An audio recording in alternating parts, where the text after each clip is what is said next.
start with some background information. So first of all, what is GAP? GAP stands for Good Agricultural Practices, and it's a USDA voluntary program that was started back in the late 90s. So what does GAP cover? GAP covers basically 6 areas on the farm in various levels of how you would apply the GAP. Worker hygiene is one of the most critical areas, and a lot of that involves training workers and having the right facilities on your farm. Water quality, it involves some testing of water quality on your farm from various sources, be them surface water sources, wells, or municipal water supplies. Issues related to livestock and wildlife, it will be on your farm or may be on your farm. Manure and compost issues, traceability, and also general sanitation. Now let me just, as we're going through here, let me just give you the quick introduction to this manual so that you have, there's parts of it that we're going to go through and you'll have an idea of following along. Now, there is a CD that I have here that there's no need for me to have it now because you're probably not going to put it into anything. But there's a CD that goes along with the manual. So basically, everything that we've developed and has, or that we've stolen from other people that have developed it, from other universities, is available in three versions. Number one, it's all printed in front of you in this manual. Secondly, it is all available on the UMass Extension website that deals with good agricultural practices. And third, every bit of it, just about every bit of it, is on the CD. Some of them are files that you cannot modify. So for example, files that go through the list of what's required and the questions that an auditor might ask you coming out to do a GAP certification. But it also includes a lot of forms, whether it's cleaning your bathroom form or a form for checking your rodent stations. And those forms are all as Word documents, so you can change them, modify them, put your farm name on them, do whatever you want with them, make additional copies. So you don't really have to do a lot of typing. So if you just open the manual, it starts off with a plastic section. It's got some different manuals, mostly related to worker hygiene that we've put together. They come from various sources. Some of these are available online to buy. The Gepler's website, Penn State website, Cornell website. There's a number of websites out there that also sell some of these materials. Just like many sites out there sold materials to help do trainings for the worker protection standards. Those same sites have a lot of information related to food safety. The presentations, there's basically 4 different PowerPoint presentations that we're going to go through. The last one will be after the break, where we'll actually go through the audit questions. Those, the slides, for most of those, not this first one, it depends what manual you have. If you have one with a straight piece in it, it just has a few extra actual slides for this presentation. The other manuals just have an outline of this presentation. But all of the slides from the other presentations are all in here, including the audit sheets. So that's basically what's in here, and you can follow along and write notes in the margin if you want to. The other thing that's in here that we'll talk about is there are some templates. One of the things that you have to do as part of becoming GAP certified, and we'll go through the complete list, is to put a farm plan together. Much like other people who put farm plans together for NRCS, this one specifically revolves around food safety. And we have a couple of template farm plans in there for you. They're about 2/3 of the way down. It basically says food safety plan, 2 examples. And when you look at either the first one or the second one that are in there, they are pretty comprehensive. The most comprehensive one is the one that's called the Henderson Farm Grower Food Safety Manual. And this is an example of a farm plan that you would write. It's not an inch thick, it's not 5 inches thick, but there's a few pages to it. And if you look in the manual, and we'll get to pieces of it, there's a lot of forms in here, a lot of things that have to be filled out, but there's some text in here as well.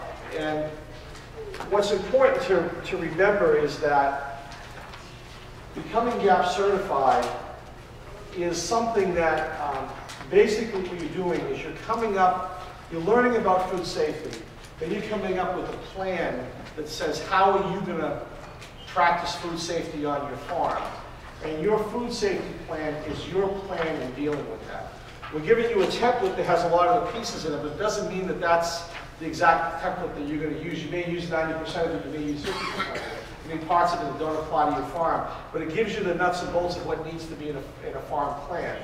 And all that gets put into place, including whatever changes you need to make on your farm, and then you go forward and have an audit. And we'll go through those pieces as well. So livestock, wildlife, manure compost. Traceability is a piece that basically talks about, do you know where your produce came from? So for most of us, it's our own farm. We might have a map of the farm, and the pepper field is over there. It's field 1, and we have 5 different plantings of lettuce. And so we know on a given date where our produce came from. If we're buying produce from another farm and we're putting it into our wholesale stream, then that's something you would know as well. So traceability is one step backwards. I have a box of peppers that's sitting here. One step backwards is it came from the pepper field that's over there along the river. One step forward is the first place you sent that box of peppers to. So if you sold the peppers in your farm stand, that's it. If you delivered that box of peppers to a direct store delivery at Whole Foods or Trader Joe's or Hannaford's or someplace where you're doing direct store delivery, then you can trace that box to the back of that store.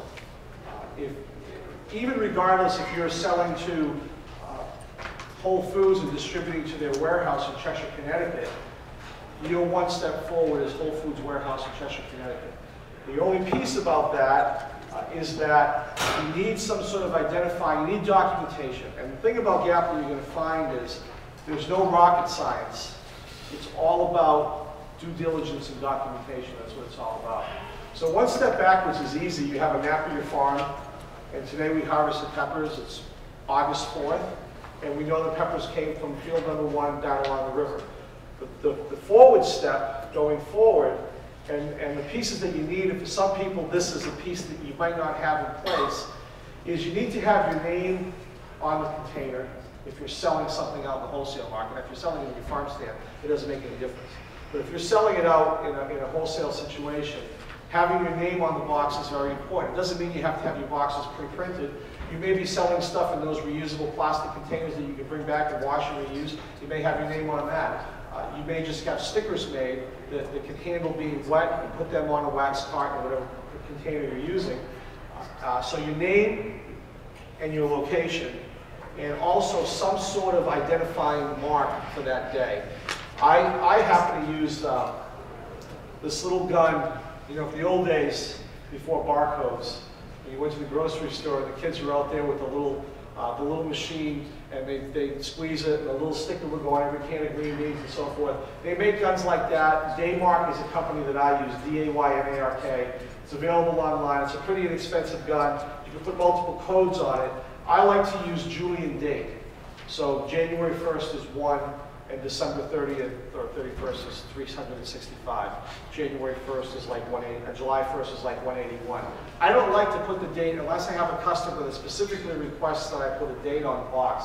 I don't like to put the date, because then people don't know, is that like the date you harvested it? Is that the day you shipped it? Is that the day I'm supposed to buy it by? You know, is that the day I need to use it by? So I like to use Julian date. So there's a box of peppers. It says Pleasant Valley Gardens on the side, Methuen, Massachusetts, and it's got a 185 on the side of it, or a little sticker, just some identifying mark. So for example, if you've delivered a pallet of peppers to Hannaford's, and it's gone to their distribution facility, and you go back home, the pallet's gone, and you think, oh damn, there's something happened that day. I had this worker, somebody said they saw him come out of the bathroom and he was packing peppers on the line, and, you know, whatever.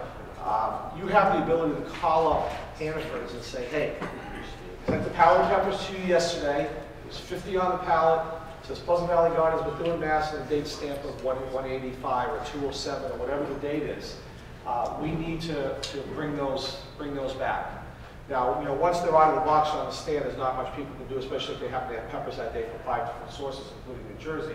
But at least up to the point where they come out of the box, stuff is retrievable. And so that's the one step forward for traceability. And then just general sanitation, yes? How would you recommend identifying a bulk shipment? Not a pallet, not a box, I mean like a trail load of bulk material as potatoes. How would you recommend doing something like And that. they would, if you're delivering a bulk load, you're going to a processor or a Yes. chipper or something like that. And because they're not going out individually, that whole trailer load can be documented on the paperwork. So you have your one step forward, and you have your one step forward on that. So just go through your invoice number. Exactly. That's all you would need to do, because that's a one stop that goes in there. And you know, if they commingle that, which they probably do, then that's their issue at that point. So the final one, which is general sanitation, is just cleanliness around the farm. Everything from making sure your harvesting baskets are clean, that your knives are occasionally sanitized, and the floor of your pack shed doesn't have last week's pepper leaves on it, or lettuce leaves, and just general sanitation around the farm. Okay, so GAP also has, so those are the general areas, but GAP also has various levels that you can comply with. Okay, for most of us, we would go maximum to number 4.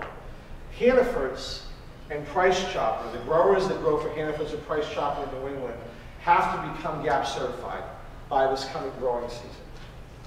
And they have been told they need to go down to field harvesting and field packing.